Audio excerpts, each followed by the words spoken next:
In this lecture, we will discuss the continuous time Fourier transform of the signal x of t is equal to a triangle t by t. So again, it's a very important question. It's a standard waveform. And now we'll discuss the problem. X of t is equal to a triangle t by t means it's a triangular waveform. You can draw the waveform like this. In the t-axis, this is zero reference. And here I can mark the signal x of t. And this is a triangular waveform. So this is the basic shape of a triangular waveform. And triangle t by t means the halfway width of the signal is t. Okay. But in the case of rectangle, the total width is t. But in the case of triangle, it's the half width. So we can write minus t to t. Okay. This is the basic definition of a triangle waveform. And the amplitude is a in this particular case. So we can write x of t in another way, that is x of t is equal to a into 1 minus modulus of t by t, okay, for modulus of t less than t, okay, and 0 otherwise. So this is the standard equation for a triangular waveform. This way also you can write. Means during the positive side from minus t to 0, that is minus t less than 0, the equation becomes 1. It's a modular sign. So during the negative side, you need to write it's 1 plus. Actually, you need to write minus t. So minus minus plus. So 1 plus t by t. So that's the equation. Here the amplitude is a. So you can write like this. Okay.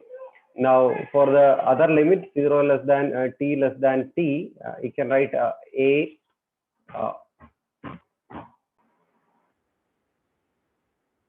and for the positive side it becomes 1 minus t by t. Okay, that's the meaning for the limit 0 less than t less than t. Okay, in this way also you can write for the standard signal you can consider a as 1 if the amplitude is 1. Okay, you can put 1 in place of a. Now this is the definition of triangular pulse. Now we can solve this problem in a direct way. Actually, we can solve this triangle problem if you know the differentiation property, and that we will discuss in another video. Now we'll approach this problem in direct method, but it will be lengthy. But if you use the differentiation property, you can very simply solve this particular problem. Anyway, that we will discuss in another lecture. Here x of j omega you can write integral minus infinity to infinity x of t e raised to minus j omega t dt. This is a equation to find the Fourier transform. Now in this particular case, we know that minus t to 0, you need to write the equation a into 1 plus t by t into e raised to minus j omega t dt for this duration, and from 0 to t, the equation becomes a into 1 minus t by t into e raised to minus j omega t dt. Okay. Now you can see that these two equations are almost similar. So, and it's also even function. If it is an even function, you can write it from 0 to t. So now you can rearrange this like this. This integral minus t to 0, you can write, for example, integral minus t to 0, a 1 plus t by t e raised to minus j omega t dt. You can change like this. Okay. Here, if you change the variable t to minus t, equation becomes t to 0. Okay, limit becomes, and you need to change all the variable t to minus t. So it becomes 1 minus t by t e raised to j omega t, because it's already there is a minus, and there will be minus dt. And now we can change the limit from, now it is t to 0. Now we need to change from 0 to t. So there will be an extra minus. So minus to minus plus. So remaining will be a into 1 minus t by t e raised to j omega t dt. So instead of this particular equation, the first term I can replace like this. I can substitute here. It becomes 0 to t a into 1 minus t by t into e raised to j omega t dt. The second term is 0 to t a into 1 minus t by t e raised to minus j omega t dt. Okay. Now we can see that the first terms we can write 0 to t, that is actually a. So we can write a into remaining term is here it is a, so we can write a e raised to j omega t. So e raised to j omega t, and in the second equation there is another term that is a into e raised to minus j omega t. So we can write like this, e raised to minus j omega t as a common term, a dt. And if you write the next two terms, if you write in a simple sense, it becomes simply minus a by t, and remaining time if you write it becomes 0 to t into e raised to j omega t plus e raised to minus j omega t dt. So otherwise you need to write for three terms and then we need to group. Okay, I just skip 2-3 terms steps here, and if you expand and if you group you will get like this. Now we know that is e raised to j omega t like this, that is e raised to j theta plus e raised to minus j theta by 2. We can write cos theta. So based on that you can write it becomes 0 to t, and you can write 2 cos omega t dt, the first term. And the second term you can write it simply a by t integral 0 to t. The second time you can write 2 t cos omega t dt. Now I can simplify this equation. If you integrate this, you will get simply 2a by omega. You can, if you integrate cos, it becomes sine omega t, and the limit is from 0 to t. And second term it's 2a by t, and here I need to apply the product rule. So it becomes, the first term becomes 2 sine omega t by omega, and the limit is from 0 to t, and second term becomes cos omega t by omega square, because if you perform this there will be two terms omega, and the limit is from 0 to t. Okay, here we are applying the product rule. Now it's from 0 to t. Okay, now we can apply the limit, then it becomes 2a by omega into sine omega t, because if you apply 0 it becomes 0. Then next term, if you apply the limit, it becomes 2a by t into t sine omega t by omega, and if you apply 0, then that term will be 0.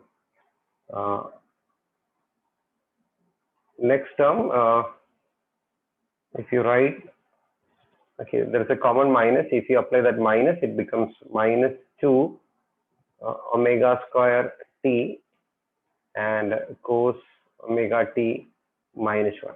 Okay, now we can see that these two terms will be cancelled. Okay, and the remaining term is simply minus 2 omega square t cos omega t minus 1. So I can rewrite this, it's 2 by omega square t 1 minus cos omega t. Okay, this 1 minus cos omega t I can write like this in terms of sine. So it becomes 2 is already there, 2 omega square t, and you can write 2 sine square omega t by 2. Okay, So half angle formula if you substitute. Now we can see that saw function x is sine x by x. Okay, if you write in terms of saw function, it's actually sine square. So there will be two sine terms. So you need to write omega t by 2 and omega t by 2. So in the denominator, you can write it's 4 by omega square t, and you know write sine square omega t by 2. It's actually sine omega t by 2 into sine omega t by 2. So you need to write two terms omega t by 2 into omega t by 2 cos square. And in order to compensate this, we'll write omega t by 2 cos square as the numerator. Now, if you simplify this, you can see that omega square will be cancelled, and t square at the numerator and denominator only t. So remaining term is t, and I just forgot to put a here. Okay, so from this point onwards, I just missed a.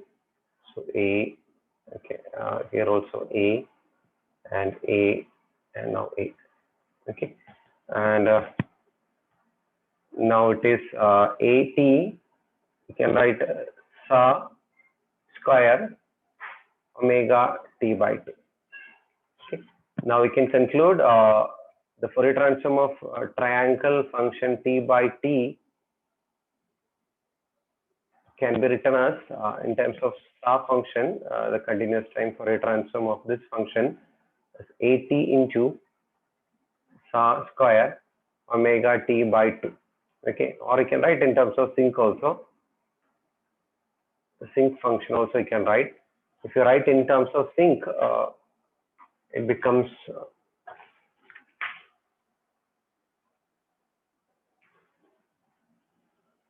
at and sinc square ft. Okay, because sinc function is defined as sinc pi, or sinc x is defined as sine pi x by pi x. So omega you can change into 2 pi f, and after cancelling 2 and etc., you can get ft. So this is another representation. Or if you want to write in terms of this is actually sinc,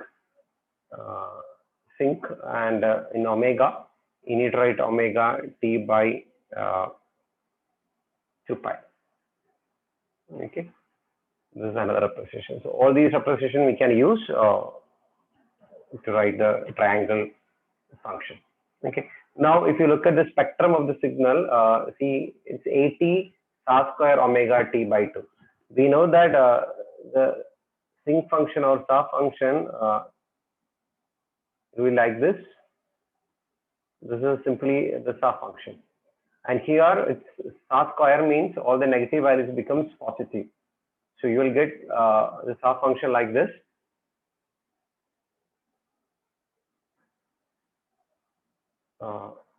If you plot the sa function or the modulus of the function,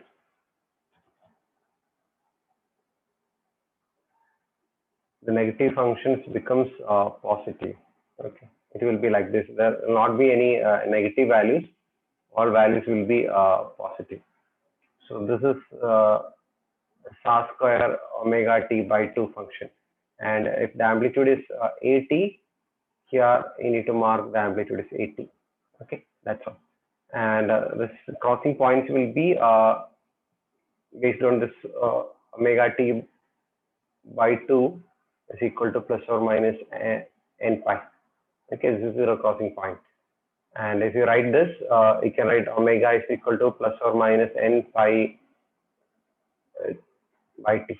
So we'll get 2 pi by t and 4 pi by t, etc. And that side is minus 2 pi by t minus 4 pi by t, etc. So the so this is the spectrum of this triangle pulse. Okay. Thank you.